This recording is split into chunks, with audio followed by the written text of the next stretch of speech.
Bonjour. Bonjour, bonsoir, ça dépend de votre position. Partagez dans tous les groupes. Ivoiriens et Ivoiriens. Écoutez-moi bien. Prenez un peu de votre temps. Écoutez jusqu'à la fin. J'ai au moins 30 minutes de messages à vous faire passer. Ivoiriens et Ivoiriennes, je vous salue. Fiers Ivoiriens, le pays nous appelle. Je parle des Ivoiriens. Je parle des Ivoiriens. Ivoiriens, c'est qui? Parce que il y a deux catégories d'Ivoiriens. L'Ivoirien, c'est celui qui a un village en Côte d'Ivoire. Et il y a l'Ivoirien qui a été naturalisé. Il y a deux catégories. Mais je m'adresse aux Ivoiriens qui ont un village en Côte d'Ivoire. Le pays vous appelle. Ça y est, dans notre hymne national, fiers Ivoiriens. C'est temps. Il est temps. C'est le moment.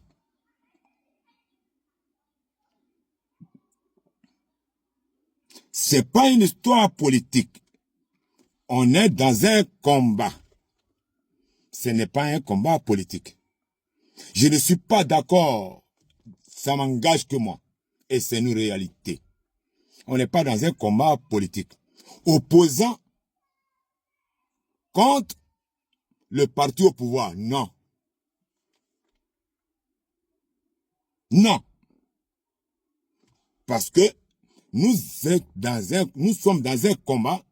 La Côte d'Ivoire contre les étrangers et les enfants immigrés.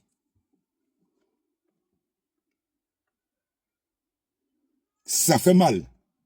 Parce que j'ai des amis dedans. Mais là, il s'agit d'une réalité. Nous sommes arrivés à un moment où il faut se dire la vérité. Je suis Adama Mandjou Touré. Je viens de dîner. Je ne suis pas caché. N'importe qui peut prendre ma photo, ma vidéo. Je ne suis pas au Djeneka d'Abidjan. Je ne suis pas au Djeneka de Daloa, Bouaké et autres. Je suis au Djeneka de Djenné. Et je ne suis pas caché. Il est arrivé à un moment où il faut se parler. Et il faut que les Ivoiriens comprennent. Je ne suis pas un blogueur. Je suis dans ce combat parce que je suis un Ivoirien. Et je défends mon pays.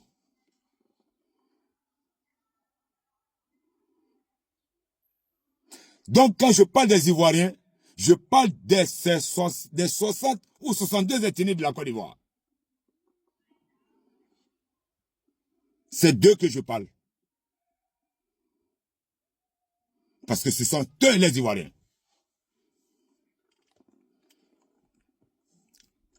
Ivoiriens, Ivoiriennes. On n'est pas dans un combat, deux combats. Hein. On n'est pas dans un combat politique. Que tu sois Ivoirien, quel que soit ton bord politique, même si tu ne fais pas la politique, il s'agit, c'est ton combat. Parce que c'est ton pays qui est en danger. C'est ton pays qu'on t'a arraché. C'est ton pays qu'on t'a arraché, qu'on appelle la Côte d'Ivoire. C'est pas moi qui l'invente. Tous les Ivoiriens. Quand tu es Ivoirien, tu vois. Ça y est en face de toi. La Côte d'Ivoire n'appartient plus aux Ivoiriens. C'est dans ce combat que nous sommes. Donc ça n'a rien à voir avec un parti politique. Ça n'a rien à voir avec l'opposition et le parti au pouvoir. Parce que le parti, c'est ceux qui sont au pouvoir aujourd'hui, même les Ivoiriens qui sont avec eux, sont marginalisés. Sont marginalisés. Alors, j'ai deux sujets. Je vais d'abord m'adresser aux Ivoiriens. Et après, je vais m'adresser à mes frères du Nord. Donc, les Ivoiriens, il faut que nous comprenions. que le pays nous appelle pour libérer notre pays. Personne d'autre ne viendra faire ça en notre place. Quand tu es ivoirien aujourd'hui, tu sais que ton pays ne t'appartient pas. Quand tu es aujourd'hui ivoirien, tu sais que tu es humilié par rapport à la situation de ton pays. La Côte d'Ivoire, qui est notre pays, nous n'avons pas deux pays, nous avons qu'un, qui s'appelle la Côte d'Ivoire. Que tu sois du nord, que de l'ouest, du sud, du centre et de l'est, partout, si tu es ivoirien, tu es humilié aujourd'hui quand tu vois la situation de ton pays à travers le monde.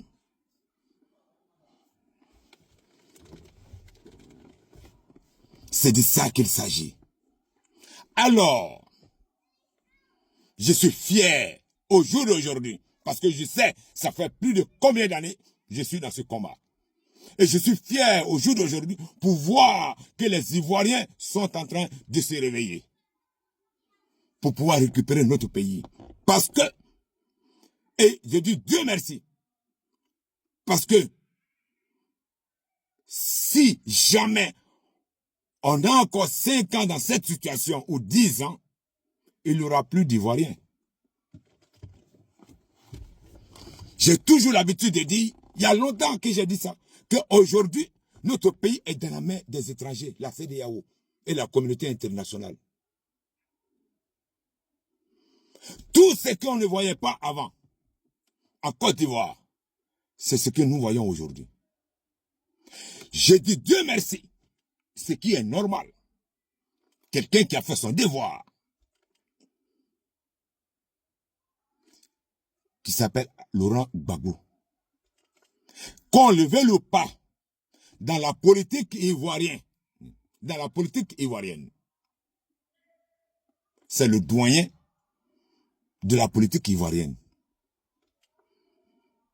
Dieu merci, qu'à un moment donné, qui est maintenant, où il a pu prendre sa, comment on appelle, sa responsabilité de réunir les Ivoiriens. Il faut que les Ivoiriens, vous compreniez cela, que ce n'est pas une affaire de parti politique, c'est une affaire de Côte d'Ivoire, même si tu ne fais pas la politique, parce que ça n'a rien à voir avec la politique, même si tu ne fais pas la politique.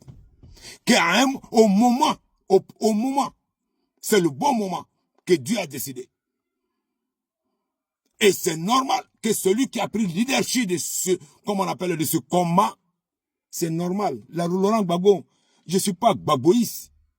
Non. Mais, il faut donner à César ce qui appartient à César. Aujourd'hui, c'est lui qui est le leader des Ivoiriens pour récupérer la Côte d'Ivoire. Il faut que les gens y comprennent. Cela déjà d'abord. Et il est à sa place. Dieu merci que les Ivoiriens ont compris dans ce sens. Soro Guillaume a compris dans ce sens. Mandou Thiam a compris dans ce sens. Qu'il faut d'abord que nous les Ivoiriens, au lieu de rester dans notre palabre inutile entre nous, parce qu'on sait comment on se bat, nous les Ivoiriens. Au lieu de rester dans nos palabres inutiles, il faut se mettre ensemble pour libérer notre pays qui est pris en otage par les étrangers.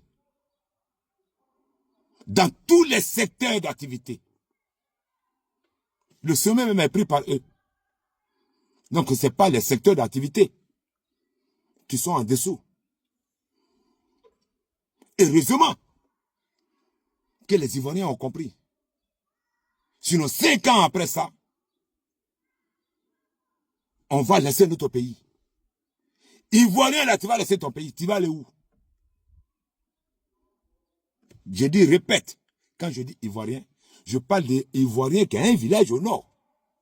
Qui a un village en Côte d'Ivoire. C'est de ceux-là que je parle. Je ne parle pas des Ivoiriens qui sont naturalisés. Je vais venir sur eux. Mais c'est pas, ça vient. Partagez les frères pour que les Ivoiriens puissent comprendre. Tout Ivoirien, même si tu es aujourd'hui dans l'autre camp parce que tu as faim, mais ça va. Ça, le monde est fait ainsi. Il y a toujours des égarés. Il y a toujours des égarés. Sinon, un Ivoirien, fier d'être un Ivoirien, il voit la situation en face. Il voit que lui-même en tant qu'Ivoirien.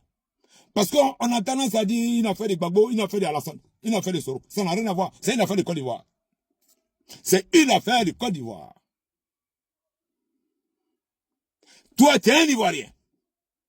Tu dis que tu es avec Alassane, mais tu vois que ton pays t'appartient plus. Aujourd'hui, tu vois, c'est pas ça. Mais tu le vois bien devant toi. Mais dans l'émotion, ou bien ton ventre fait que tu es obligé de soutenir cela. Ressaisis-toi vite fait, frère. Ressaisis-toi. C'est ton pays qui est en jeu. C'est ton pays qui est en jeu. Donc les Ivoiriens, tenons bon. Tenons bon.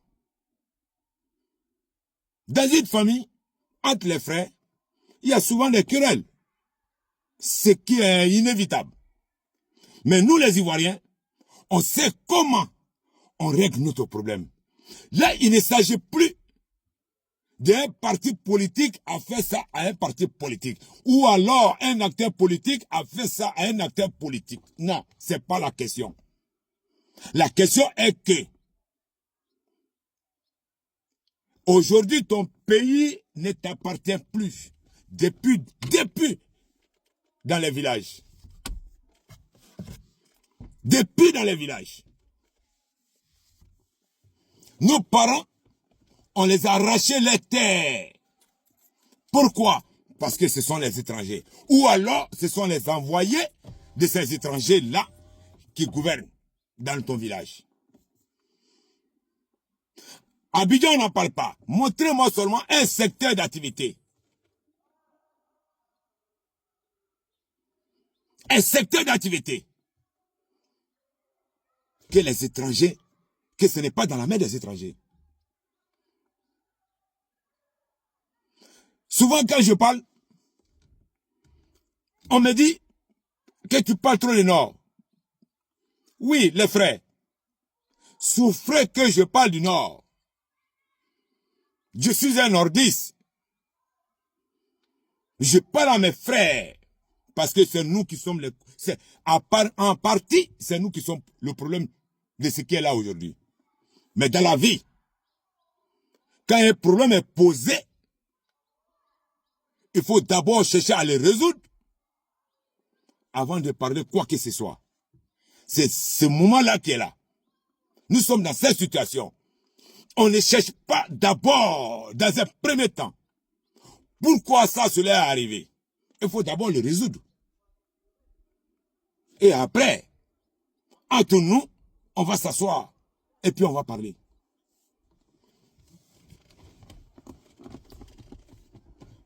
Il y a certains qui me disent que tu soutiens Gbagbo. Ben oui, je soutiens Gbagbo. Je suis un soroïste. Sur le plan politique. Sur le plan politique, je suis soroïste. Mais il s'agit là de la Côte d'Ivoire. On est en train de parler de Côte d'Ivoire là. On n'est pas en train de parler d'une affaire politique là. C'est vrai que la politique y est. Mais on parle de la Côte d'Ivoire. Aujourd'hui, quand tu regardes, moi je suis soroïste. Gbagbo même là, c'est le père de Soro. C'est le formateur de Soro. Attaquer soroïste, moi là je le reconnais. Soro même le reconnaît. Gbagbo est le père de Soro. C'est-à-dire que c'est par les circonstances que Soro s'est retrouvé avec Alassane Dramane Ouattara. Sinon, celui qui a formé Soro, celui qui est le père de Soro, je dirais même que Soro était l'un des premiers fils de Laurent Gbagbo. Moi, je ne suis pas gbagboïste, mais je reconnais que Gbagbo est le leader de la politique ivoirienne. Au jour d'aujourd'hui. C'est pas ça, c'est pas un débat. Ça, c'est pas un débat. Tu peux l'aimer comme tu peux ne pas l'aimer. Ça te regarde. Mais pour les Ivoiriens. Mais ce n'est pas une affaire de Laurent Gbagbo. Ce n'est pas une affaire de Soro Guillaume. C'est une affaire des Ivoiriens. Et nous avons des leaders. Nous avons des leaders. des Ivoiriens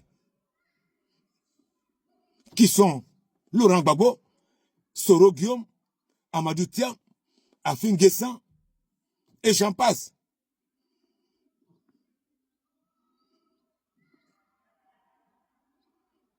Mais, attendez les gars, 2 minutes.